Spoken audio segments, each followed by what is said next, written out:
Ilang araw ang lumipas. Nagmamadaling nag-aayos si Lance dahil kanina pa may nagdo-doorbell. Binuksan niya ang pinto. Sorry kung napaghintay kita.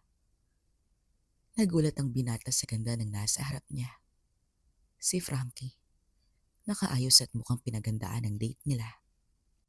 Late na tayo, bilisan mo na. Saan ba tayo pupunta? Tanong ni Lance. Tumahimik ka lang dyan at sumunod ka sa akin. Galit na sagot nito. Yes, ma'am. Sagot naman ng binata sa kanya nang nakangiti. Sa sasakyan ay tahimik ang dalawa. Sobrang nakakainis. May mga celebrities at mga CEO na nagkakandara pa sa akin. Bakit ako dikit ng dikit sa batang to? Anong nangyayari sa akin?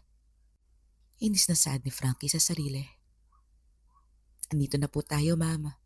Saad ng driver. Unang bumaba ang magandang dilag. Sobrang ganda ng suot ni Frankie.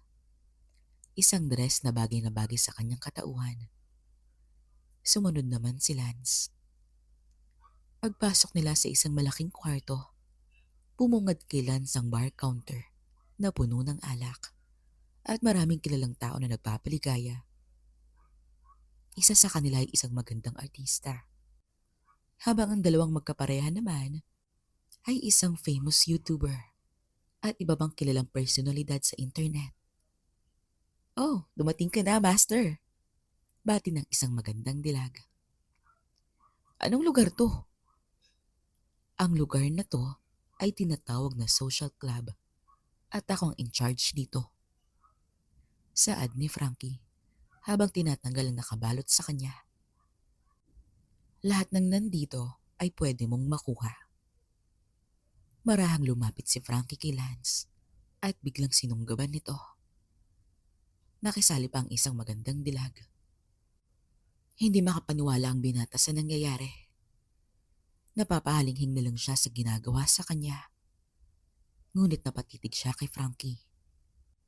Bakit? Hindi mo ba gusto? Hindi naman sa ganun. Hindi ko lang alam kung paano ko ipapaliwanag. Pero ayokong gawin to sa iba. Bukod sa inyong apat. Talaga? Nasabi mo pa yan kahit nagising na yung nasa ibaba mo? Nakangiting saad ni Frankie. Okay, sige. I guess you finally grew up a little. Dagdag pa nito. So ayaw mong gawin sa iba, pero sa akin pwede. 'Di ba? Nakangising saad ni Frankie. Ito na ang final round natin, Lance. Dagdag pa ng dalaga. Final? Pero ayoko ng ganito. Sagot ng binata. Alam ko na lugar mo to, kaya mayabang ang dating mo. Pero hindi ikaw yan, Frankie. Sabay lakbay ng kamay nito sa ibaba ni Frankie. Ngayon, magmakaawa ka. Sabihin mo sa akin kung anong gusto mo at magmakaawa ka. Sabihin mo to ng malakas para marinig ng mga tao rito. No, please. Kahit na ano, wag lang yan. Anin ni Frankie. Ganun ba? Aalis na lang ako kung hindi mo gagawin. Please, forgive me sa pagiging mayabang. Master, please, pasukin mo na ako. Pagmamakaawa ni Frankie. Nagulat ang mga tao sa paligid dahil sa inasta ni Frankie. Ang kilala nilang matapang at walang inuurungan na master ay naging sunod-sunuran kay Lance. Very good. Ngayon, ipakita natin sa kanila kung sino ka talaga. At doon na binigyan ni Lance ng matinding hagupit ang magandang dilag. Ngayon ko lang nakita si Master sa ganitong sitwasyon. Saad ng isang magandang dilag habang nilalaro ang sarili. Napabagsak na lamang si Frankie nang maabot niya ang sukdulan. Anong ginagawa mo? Hindi pa tayo tapos. Saad ni Lance. Yes, Master. Mabilis na sagot ni Frankie. Alam ko na kung bakit ganito na lang ako kay Lance. Talagang napamahal na ako sa kanya. Saad ni Frankie sa sarili. Pagkatapos, Sigurado ka ba na hindi ka sasama sa akin? Tanong ng binata. Yes, kailangan ko pang ayusin ang mga bagay dito bago ako umalis. Since wala na akong karapatan na maging master nila dahil sa mga pinakita ko. Pero huwag ka mag-alala, ginusto ko naman to. Pag-uwi nila sa bahay, agad siyang sinalubong ni Sherry. Kamusta ang date niyo ni Frankie? Masaya ba? Seryosong tanong nito. Sakto lang. Sagot naman ni Lance. So nag-enjoy ka nga? Lumapit ang binata kay Sherry. Bakit kasi hindi ka sumali? Eh di sana may date tayong dalawa. Pangaasar ni Lance. Hinampas naman ni Sherry ang balikat ni Lance. Bagay sa'yo yan. Nabangiti na lang ang binata. Samantala, sa isang coffee shop, magkasamang nakaupo sina Denise at Frankie. Kamusta ang date nyo? It was good, pero may kakaiba kay Lance. Sagot ni Frankie. Anong kakaiba? Nag-mature na siya. Kasi kung dating Lance yun, malamang lahat ng andon, nadali na niya. Pero nung oras na yun, sa akin lang siya nakafocus. Saka, mas malakas na ang stamina niya ngayon. Talaga? Anyway, goods na tayo ah. Kung sino man ang piliin nila sa dulo. Kung sino ang matalo sa ating dalawa, magiging alipin. Wika ni Denise.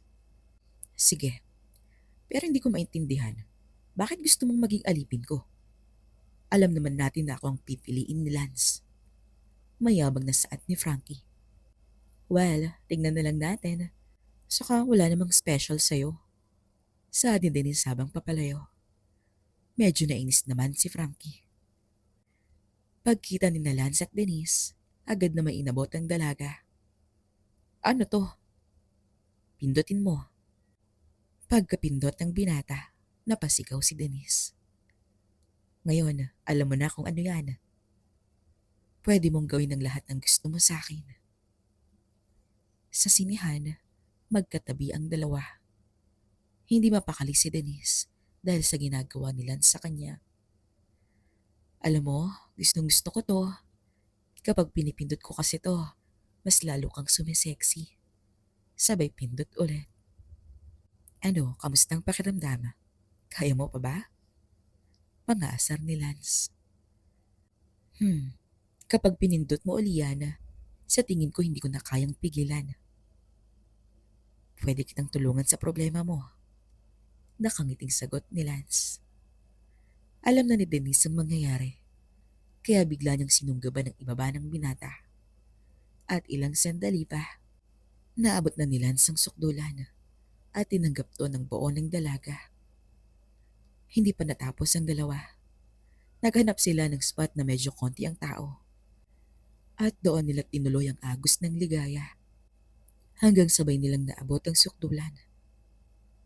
At dahil masunurin ka, may surprise ako sa'yo. Hindi na nila tinapos pa ang palabas. Eto ba ang surprise mo? Medyo malungkot na saad ni Denise. Parang college lang ah. Bulong nito sa sarili. Sa isang hindi mamahaling kwarto kasi sila pumunta. Huwag kang mag-alala. Sa susunod, paghahandaan ko na. So, ididate mo ulit ako? Nakangiting tanong ni Denise. Siyempre naman, pero bago ang lahat, kailangan muna kitang parusahan. Bakit? Anong nagawa ko? Takang tanong ni Denise. Nakareceive ako kanina ng message kay Frankie. May ginawa pala kayong pustahan na hindi ko alam. Medyo seryosong tanong nito. Pero sa ngayon, hindi na mahalaga yon. Basta ihanda mo ang sarili mo. Ilang sandali pa, may kumatok sa pintuan at agad itong binuksan ni Lance. Ang bilis mo ah. Well, nasa malapit lang naman ako. Palusot ni Frankie. Talaga? Sakto naman. Anyway, di ba may date kayo ni Denise? Hindi mo siguro nagustuhan ang date nyo, kaya tinawagan mo ko. Nagulat si Frankie nang makita niyang nakagapo si Denise. Ano to? Saad ni Frankie.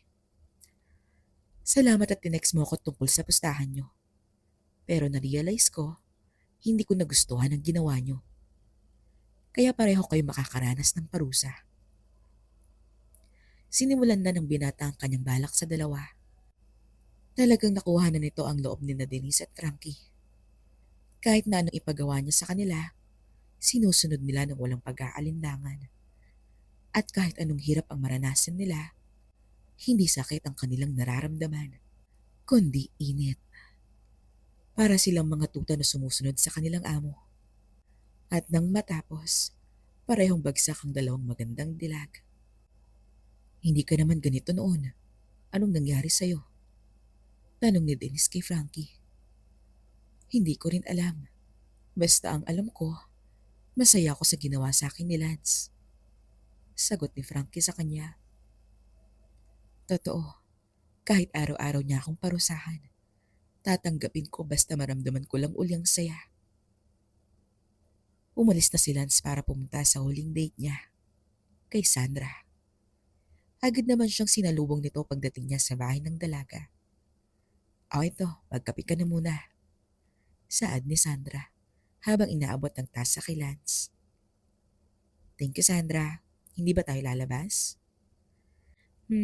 Alam ko namang pagod ka na eh. Kaya gusto kong mag-chill ka na muna. Bakit? May gusto ka bang gawin? Sabay lapit ng mukha ng dilag kay Lance. Hindi naman sa ganun. Ano kasi, hindi kasi kita mabasa eh. Ako? Oo, iba ka kasi sa kanila. Minsan inosente na parang bata. Pero minsan, parang alam mo ang lahat. Hindi ko malaman ang iniisip mo. Nakakalito. Alam mo, gusto ko lang gawin ng lahat ng gusto ko at ang pinaniniwalaan ko. Kaya ikaw, gawin mo ang lahat na nagpapasaya sa'yo. Sabay halik ni Sandra sa pisngi ni Lance. Habang naglalakad ang binata ay napapaisip siya. Anong gagawin ko? Sobrang nahihirapan ako. Si Denise palaging nagrereklamo, pero sobrang cute kapag ako ang kaharap. Si Frankie naman, mayabang pero mahiyain at selosa. Si Sandra, mabait at magalang, pero may mga oras na nakakatakot siya. At si Sherry, ay, ang hirap nito. Samantala, sa gym, may kausap si Denise sa cellphone. Layuan mo na ako. Sinabi ko naman sa'yo na may gusto akong iba. Kaya wag mo akong guluhin. Napansin naman ni Dennis si Lance. Lance? Sabay baba ng cellphone. At sa opisina, magkasamang nakaupo ang dalawa. Diba may date kayo ni Sandra ngayon? Oo. Natapos agad eh. Talaga? Nagtataka ang dalaga. Denise, anong mararamdaman mo kapag sinabi kong papakasalan kita? Nagulat si Denise at naibugon niya ang iniinom na tubig. Diretso sa mukha ni Lance. Ano? Kasal? Halatang na-excite ang dalaga. Ano ba yan? Bakit kailangan ibugas sa mukha ko? Reklamo ng binata. Ginulat mo kasi ako. So, anong masasabi mo? Denise, anong mararamdaman mo kapag sinabi kong pakakasalan kita? Nagulat ang magandang dilag at naibugan niya ang iniinom na tubig. Diretso sa mukha ni Lance. Ano? Kasal? Halatang na-excite ang dalaga. Ano ba yan? Bakit kailangan ibuga mo sa mukha ko? Reklamo ni Lance. Ginulat mo kasi ako. So, anong masasabi mo? Seryoso ba si Lance sa sinasabi niya? Nagpo-propose ba siya? Tanong ni Denise sa sarili. Gusto ko. Gusto kitang pakasalan, Lance. Saad ng dalaga. Pero nagulat siya nang makita niya ang binata na nakatulog. Mukhang pagod ka ngayon. Dumating na rin ang araw na kailangang pumili ni Lance sa pagitan ng magkakaibigan. Sa bahay ni Sandra, nakaupo ang binata habang kaharap ang tatlo. Sina Denise, Frankie, at Sandra. Sinong pipiliin mo? Kailangan mo lang sabihin ang pangalan. Kailangan mo nang pumili. Wika ni Frankie. Si Frankie. Sagot ng binata na ikinagulat ng lahat. Si Frankie bang pinakagusto mo? Naiiyak na tanong ni Denise. Hindi naman. Sagot ng binata. Huwag kang magsinungaling sa akin. Matapos mo kong tanungin tungkol sa kasal? Galit na saad ni Denise. Sa ngayon lang. Ha? Sa ngayong date, ang pinakagusto ko ay si Frankie. Pero nung last date natin, Denise, sobrang saya ko rin nun. Pati na rin kay Sandra. Anong ibig mong sabihin, Lance? Tanong ni Frankie. Ang sinasabi ko lang na gusto ko kayong lahat. Ayaw ko kayong piliin dahil gusto ko kayong lahat. Kaya desidido na ako. Hindi ako pipili. Ayoko nang makarinig ng discussion tungkol rito. Wika ni Lance. Mukhang okay naman na magkakaibigan sa desisyon nito. At sa'yo rin, Sherry. Gusto kong kasama ka namin. Saad ni Lance sa nakatagong si Sherry. Napalunok ang magandang dilag at marahang lumabas sa sulok. Agad siyang nilapitan ni Lance at sinunggaba ng halik. Wait, sorry, pero naiilang ako sa mga kaibigan ko. Ayoko nang may kasama kapag nagpapaligaya. Ang gusto ko, solo lang kita. Nahihiyang saad ni Sherry. Oo, tama. Sagot naman ni Frankie. Ganyan din kami dati. Sagot naman ni Denise. Ready ka na ba? Dagdag pa nito. Siyempre naman. Sagot ni Frankie. Lumapit ang dalawa kay Sherry. Alam mo, Sherry, masasanay ka rin. Marahang tinanggal ng dalawang nakabalot rito at tinulak siya papunta kay Lance. Wala nang nagawa pa ang dilag at sumabay na lang sa agos ng ligaya. Nagdikit ang kanilang mga labi habang sina Denise at Frankie naman ay nakatuon sa ibaba ng binata. Si Sandra naman ay hindi nagpahuli. Para akong nasa paraiso. Nasa langit na ba ako? Saad nila sa sarili. At doon na nila pinagsaluhan ang init ng kanilang nararamdaman. Pinagsabay-sabay ng binata ang magkakaibigan. Gabi, umaga, ilang araw din silang nagpaligaya sa bahay ni Sandra. Gabi na nang makauwi sina Lance at Sherry sa kanilang bahay. Lance, okay lang ba talaga? Oo, magiging maayos to. Ngayon alam ko na ang dapat kong gawin at kung ano talaga ang gusto ko. Nakapagdesisyon na ako. Sabay yakap ni Lance kay Sherry. Huwag kang mag-alala. Ako na ang bahala sa lahat. Naka-formal na suot si Lance nang pumasok siya sa opisina ng kanyang ama sa kanilang bahay. Pa, may kailangan akong sabihin sa'yo.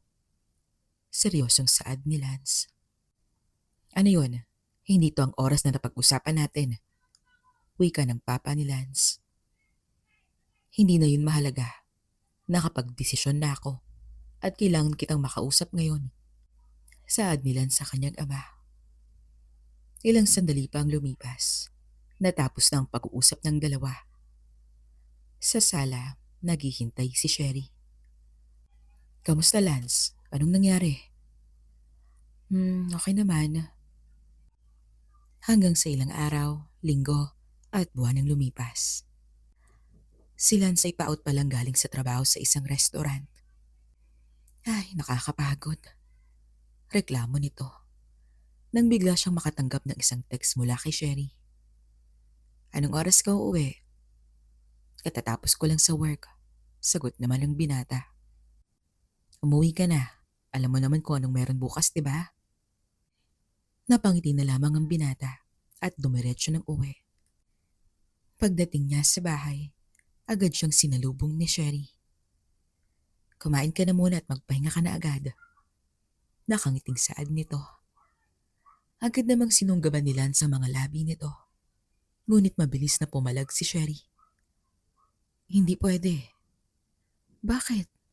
Tanong ni Lance. Kailangan nating matulog ng maaga. It's our wedding tomorrow. Binigyan ni Sherry ng halik sa pisngi si Lance. Good night. Sabay pasok nito sa kwarto. Wala nang nagawa pa si Lance kundi ang mapabuntong hiniga at umupo sa sofa. Hindi ako makapaniwala.